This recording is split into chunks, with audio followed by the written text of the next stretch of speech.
Video में सभी का स्वागत है। आई होप आप सब लोग अच्छे होंगे, बताइएगा ज़रूर कमेंट बॉक्स में।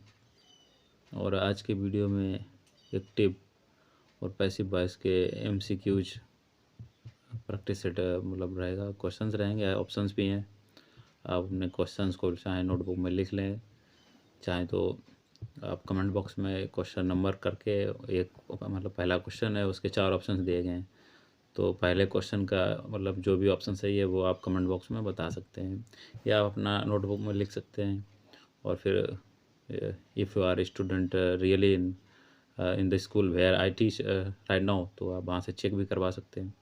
नहीं तो आप अपने इन क्वेश्चंस को लिख करके अपने टीचर से where you are reading and getting your tuitions at all, so you can get checked by your teacher. तो वीडियो में एक्टिव और पैसिव वॉइस डिस्कस करेंगे, जो भी इंपॉर्टेंट रूल्स फैक्ट्स जो भी ज़रूरत के हिसाब से क्वेश्चन के हिसाब से जो भी पढ़ते जाएंगे आई टेल यू, बताते रहेंगे। तो पहला जो क्वेश्चन है, और इस वीडियो को देखने के बाद में आप लोग अपने क्वेश्चन आंसर जो भी हमारे 10 क्वेश्चन हैं इस वीडियो में, कितने आपके क्वेश्चन सही जाते हैं please tell me in comment box, I will waiting for your response there, okay. और अगर एक्टिव और पैसिव वॉइस की ये आपको जो प्रैक्टिस सेट वाली जो सीरीज़ का जो हमने सोचा है कि आपको कुछ करवाएं, तो अगर अच्छा लगे तो बताइएगा, तो फिर दूसरा वीडियो भी एक्टिव पैसिव वॉइस के प्रैक्टिस क्वेश्चंस के साथ में, ऑप्शंस के साथ में ऐसे ही अपलोड करने की आई ट्राई, मैं कोशिश करूँगा अगर आप अच्छा रिस्पॉन्स देंगे तो now without any more delay, पहला क्वेश्चन आपकी स्क्रीन पर दिया गया है, लिखा है the girls ate a mango yesterday. तो हमारा जो क्वेश्चन है आप देख पा रहे हैं, the girls, this is the doer here, ये सब्जेक्ट है आपका यहाँ पे। और ATE, this is the second form of verb eat की सेकेंड फॉर्म है। तो आपको पता होना चाहिए there is no other tense in our English grammar, past indefinite के अलावा कोई ऐसा टेंस नहीं है जिसमें सेकेंड फॉर्म लगती हो, ठीक है। तो the girls ate a mango yesterday, मतलब लड़कियों ने एक आम कल खाया, ये है, मतलब लड़कियों ने कल एक आम खाया, ये अब इसका हिंदी में बना, ठीक है। तो पास्ट सिंपल पास्ट टेंस है, ये अपने आप में पास्ट इंडेफिनिट है, इसका क्वेश्चन है। तो ये एक्टिव वॉइस जो आपका है पास्ट इंडेफिनिट में है, तो इसके ऑप्शंस दिए गए हैं, जैसे लिखा है फर्स्ट ऑप्शन है a mango is eaten by the girls yesterday, a mango was eaten by the girls yesterday, a mango is being eaten by the girls yesterday, ये mango has been eaten by the girls yesterday. तो 4 options हैं, तो इसमें से कौन सा option आपका सही है ये बताइएगा ज़रूर कमेंट बॉक्स में। फिलहाल मैं बताता हूँ। तो आपको पता होना चाहिए जब पास्ट इंडेफिनिट का एक्टिव वॉइस होता है तो हमें पैसिव वॉइस बनाने के लिए सबसे चीज़ें क्या ज़रूरी होती हैं। सबसे पहले तो we need to write object पहले लिख लेते हैं। फिर उसके बाद क्या किया जाता है कि ऑब्जेक्ट के बाद में हमें हेल्पिंग वर्ब्स लगानी होती हैं। हेल्पिंग वर्ब्स होती हैं बाज वर्ब, पास्ट इंडेफिनिट का अगर हमारा क्वेश्चन है तो हेल्पिंग वर्ब बाज वर्ब लगेगी, फिर उसमें वर्ब की थर्ड फॉर्म लगेगी, और फिर हम लोग अदर वर्ड्स लिख करके बाय लिखेंगे, फिर जो सब्जेक्ट होता है वो ऑब्जेक्टिव केस में लिखा जाता है। तो आपको पता होना चाहिए ये मैंगो इज ईटन, तो इज लगाए तो अपने आप में पास्ट प्रेजेंट का है, तो इज तो हेल्पिंग वर्ब आनी नहीं, क्योंकि आज हेल्पिंग वर्ब आनी चाहिए या वर हेल्पिंग आनी चाहिए। और वर हेल्पिंग वर्ब यहाँ क्यों नहीं आएगी, बिकॉज द गर्ल्स ये तो प्लूरल है, बट इसका ऑब्जेक्ट क्या है, ये मैंगो, ओ ये मैंगो पहले लिखा जाएगा, तो ये मैंगो मीन सिंगुलर के साथ क्या आनी चाहिए वर्ब यहाँ पर हमारी हेल्पिंग वर्ब वाज, तो वाज है यहाँ पर देखिए। तो अब आपने देखा पहले वाले में इज दी गई, तो पहला वाला तो ऑप्शन होगा ही नहीं। और अगर तीसरे वाले ऑप्शन की बात करें तो ये मैंगो इज बीइंग लिखा है, तो इज तब भी नहीं आएगा। और हैज बीन ये भी प्रेजेंट परफेक्ट कॉन्टीन्यूस की हेल्पिंग वर्ब है, और ये अगर प्रेजेंट परफेक्ट में कोई एक्टिव वॉइस हो तो वहाँ पर इसका यूज होगा। तो हमारा ऑप्शन 1 और 3 और 4 ये तीनों कट जाएंगे। इसका राइट आंसर क्या हो जाएगा, ये mango was eaten by the girls yesterday. तो ऑप्शन नंबर सेकेंड जो है that is the right answer for the very first question, okay. अब आपके पास दूसरा क्वेश्चन देखिए जरा, इसको लिखा हुआ है Rajesh could not complete his paper he had a headache. तो आप मॉडल वर्ब से रिलेटेड ये क्वेश्चन है, अब इसको देखिएगा। तो इसमें ऑब्जेक्ट क्या बन रहा है, हिज पेपर, या ठीक है ये बन रहा है इसका, या पेपर ऑफ राजेश ऐसा करके इसको लिख सकते हैं। तो इसका राइट आंसर क्या होगा देखते हैं। तो कुड नॉट है, कुड नॉट का अगर बात करें तो कुड नॉट सही ट्रांसलेट होगा, तो उसमें कुड नॉट बी लग जाएगा और वर्ब की थर्ड फॉर्म लग जाएगी। कोई भी मॉडल वर्ब उसका बनाते हैं तो बी लग जाता है, जैसे आई कैन टीच यू, अगर ये हो क्वेश्चन तो इसका क्या बनेगा, you can be taught by me, इसका आंसर बनेगा, ठीक है। या जैसे लिखा हो you can drive this bike, तो इसका पैसे पास क्या बनेगा, this bike can be driven by you, ये हो जाएगा इसका, ठीक है। तो इसकी बात करें तो अगर ऑप्शन नंबर फर्स्ट देखें तो इसमें वुड लगा है, तो कुड से अगर हमारा क्वेश्चन शुरू है तो वुड से तो आंसर होगा नहीं ना, तो फर्स्ट वाला ऑप्शन इसका गलत हो गया। अब सेकेंड वाला क्वेश्चन देखिए, लिखा है the paper could not be completed by Rajesh because he had a headache। अब paper of Rajesh could not B, अब उसमें कुड नॉट लगा है, अब यहाँ पर कुड नॉट बी इसमें दिया गया, तो paper of Rajesh could not be completed by him because he had headache, या Rajesh paper could not be completed because he had headache. तो कुड नॉट बी completed, ये तीन ऑप्शन आए जिनमें हमें सोचना चाहिए, क्योंकि पहला ऑप्शन तो बिल्कुल नहीं होगा, ठीक है। अब आप लोग सोचिए इसका क्या आंसर होगा, बताइएगा।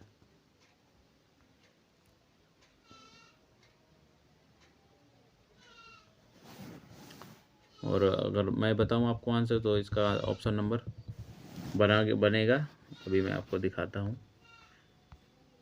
तो इस दूसरे वाले क्वेश्चन का जो ऑप्शन बनेगा वो दूसरा वाला बनेगा, ठीक है। The paper could not be completed by Rajesh because he had a headache, headache means सिर दर्द, ठीक है। अब आपके पास क्वेश्चन नंबर नेक्स्ट है, इसको देखिए, लिखा है has the postman not delivered the letter.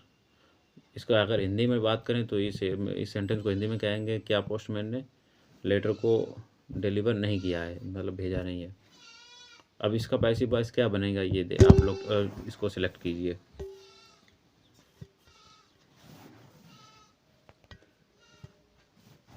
तो यहाँ पर लिखा है has the letter not been delivered by the postman, या is the letter delivered by the postman, the postman hasn't delivered the letter, has the letter been delivered by the postman, इस तरीके का लिखा हुआ है। अब आपको ये पता होना चाहिए कि has the postman not delivered the letter, ये हमारा प्रेजेंट परफेक्ट का क्वेश्चन है, मतलब प्रेजेंट इंडेफिनिट का क्वेश्चन है, ठीक है, सॉरी।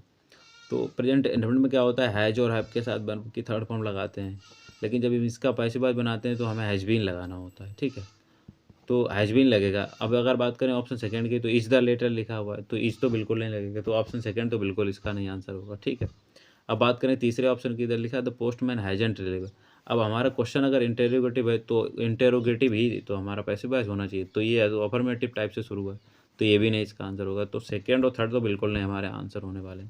अब बात करें फोर्थ वाले, तो has the letter been delivered. अब ऊपर वाला हमारा क्वेश्चन है इंटेरोगेटिव प्लस निगेटिव, और ये केवल इंटेरोगेटिव है, निगेटिव नहीं है, तो ये तीनों ऑप्शन गलत हो गए, सेकेंड थर्ड फोर्थ। तो इसका पहले वाले क्वेश्चन का बनेगा answer has the letter not been delivered by the postman. तो first option is the right answer for the third question. I hope आपको ये डिस्कशन आपको अच्छा लग रहा होगा। अब नेक्स्ट हमारे पास क्वेश्चन है question number 4, the army chief punished his subordinate. अब the army chief this is subject over है, यहाँ पे सब्जेक्ट। अब पनिश्ड सेकंड फॉर्म लगी है तो मतलब पास्ट टेंस हो गया। अब बाजबर से बनेगा, सबॉर्डिनेट है, ये सिंगुलर है अपने आप में, ठीक है, तो याद रखिएगा। अब बाजबर से हमारा मतलब जो भी शुरू होगा आंसर वही हो सकता है। अब पहले वाले ऑप्शन में इज दिया गया, his subordinate is being punished by the army chief, तो ये तो बिल्कुल नहीं होगा। हिज सबॉर्डिनेट इज बीइंग, तो वो भी नहीं होगा हमारा, क्योंकि इज प्रेजेंट कॉन्टिन्यूस वाली वर्ब्स तो बिल्कुल आंसर इनका हो ही नहीं सकते। अब थर्ड वाला ऑप्शन देखते हैं, his subordinate was punished by the army chief, तो ये लिखा है, तो ये इसका आंसर हो सकता है कि नहीं हो सकता है। अब ये देखिए, अब लिखा है his subordinate by being punish, तो बीइंग का थोड़ा लगेगा बाज के। अब ये पास्ट इंडेफिनिट का है तो बीइंग तो आएगा नहीं, तो इसका ऑप्शन थर्ड बन जाएगा, his subordinate was punished by the army chief. और बीइंग कब लगता है, जब हमारा क्वेश्चन हो पास्ट कॉन्टिन्यूस का, लाइक बाजबर, या आई वॉज टीचिंग, या यू वर टीचिंग, या you were killing this snake, या you were writing that letter, तो इस तरीके का हो, मतलब बाजवर के साथ में वर्ब में आईएनजी दी गई हो, ऐसे क्वेश्चन हो, तब हम बाजवर को लगाने के साथ साथ में बीइंग लगाते हैं, तब हम उन क्वेश्चन को बनाते हैं। तो यहाँ पर तो वो नहीं होगा, तो फोर्थ ऑप्शन भी नहीं है, मतलब third option is the perfect right answer for this question number 4। अभी हमारे पास क्वेश्चन नंबर 5 है, इसको देखिए आप लोग, the boy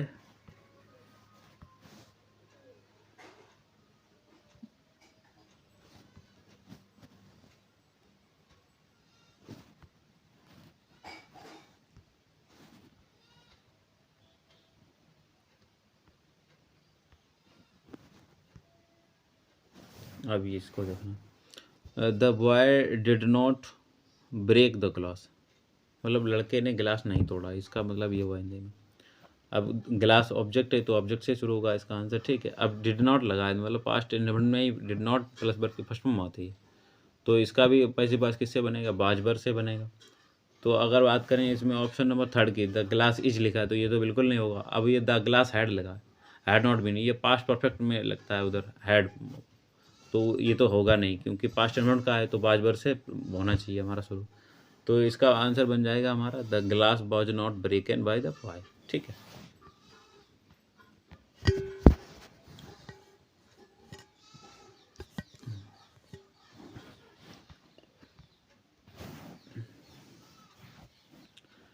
everyone must read this book.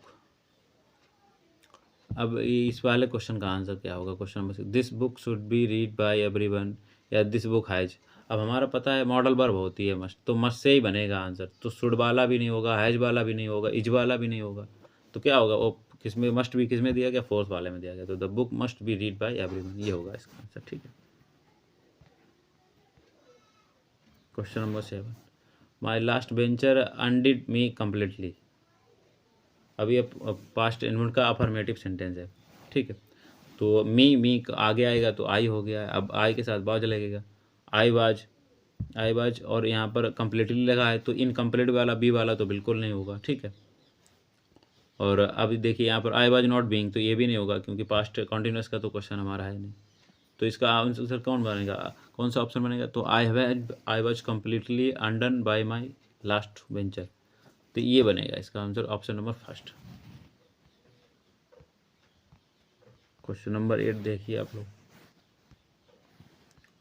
इसमें लिखा हुआ है दे held a meeting and delivered speeches, ये भी पास्ट इंडेफिनिट का है, होल्ड फर्स्ट फॉर्म होती है, हेल्ड सेकंड फॉर्म होती है लगी, तो यहाँ पर लिखा है a meeting and delivered speeches, ये आएगा, ठीक है। तो यहाँ पर क्या लिखना होना चाहिए, अब बाजबर लगेगा, ठीक है। तो हमारा ऑप्शन नंबर सेकंड की बात करें तो बिल भी लगा है तो ये तो बिल्कुल नहीं होगा, थर्ड में इज लगा है वो भी नहीं होगा, तो हमारा ऑप्शन फर्स्ट या फोर्थ वाला इसका सही होगा आंसर। तो क्या होगा इसका, a meeting was held and delivered speeches या a meeting was held and speeches delivered, तो इसका ऑप्शन कौन सा सही होगा, इसका देखते हैं क्वेश्चन नंबर 8 का ऑप्शन। तो क्वेश्चन नंबर 8 का फोर्थ वाला सही है, ठीक है। और अब क्वेश्चन नंबर 9 डिस्कस करते हैं, the boys were making kites, मतलब लड़के पतंग बना रहे थे, तो इसका क्या बनेगा, काइट्स है प्लूरल है और बाजबर लगा है तो मतलब पास्ट कॉन्टिन्यूस हो गया। अब पास्ट कॉन्टिन्यूस के लिए जब हमारे क्वेश्चन होते हैं तो पैसिव वॉइस में बनाने के लिए हमें ऑब्जेक्ट के साथ में बाजबर प्लस बीइंग लगाना होता है और वर्ब की थर्ड फॉर्म और फिर बाय लिखना होता है और जो सब्जेक्ट होता है उसको ऑब्जेक्टिव केस में लिखते हैं। तो क्या होगा, आर पहले में लगा होगा नहीं आंसर, और वर्ब दूसरे में लगा है, तीसरे में तो आर लगा बिल्कुल नहीं होगा, और हैड लगा है फोर्थ में तो नहीं होगा, तो हमारा ऑप्शन नंबर दूसरा इसका right answer, the kites were being made by the boys. अब लास्ट क्वेश्चन है, आप 10 क्वेश्चन में से आपने कितना स्कोर किया ये ज़रूर बताइएगा। It is being read by us लिखा है, तो क्वेश्चन नंबर 10 में अस है तो अस पहले बी आएगा, ठीक है, और बीइंग लगा है तो मतलब प्रेजेंट कॉन्टिन्यूस होगा, तो प्रेजेंट कॉन्टिन्यूस किस में है, तो वी आर रीडिंग इट हो जाएगा क्योंकि बिल भी फ्यूचर का है, कैन और हैव हो नहीं सकता है क्योंकि ये बिल वाला फ्यूचर का तो कोई क्वेश्चन नहीं है, मॉडल और का है नहीं, हमारा है प्रेजेंट परफेक्ट का तो है नहीं, तो ये सारे क्वेश्चन नहीं होंगे। तो क्वेश्चन नंबर 10 का आंसर जो बनेगा वो ऑप्शन नंबर 1 बनेगा। और ये आपके आंसर्स की लिस्ट जो है यहाँ पर है, प्रोवाइड करवा दी हमने, आराम से क्वेश्चंस लिखें, मैच करें, आप अपने रूल्स क्लियर करें, और अगर वीडियो अच्छा लगे तो ऐसे वीडियो और अपलोड करें अगर एक्टिव पैसिव वॉइस के क्वेश्चंस के साथ में, ऑप्शंस के साथ में, तो ज़रूर बताइएगा। मिलते हैं नेक्स्ट वीडियो में, बाय बाय।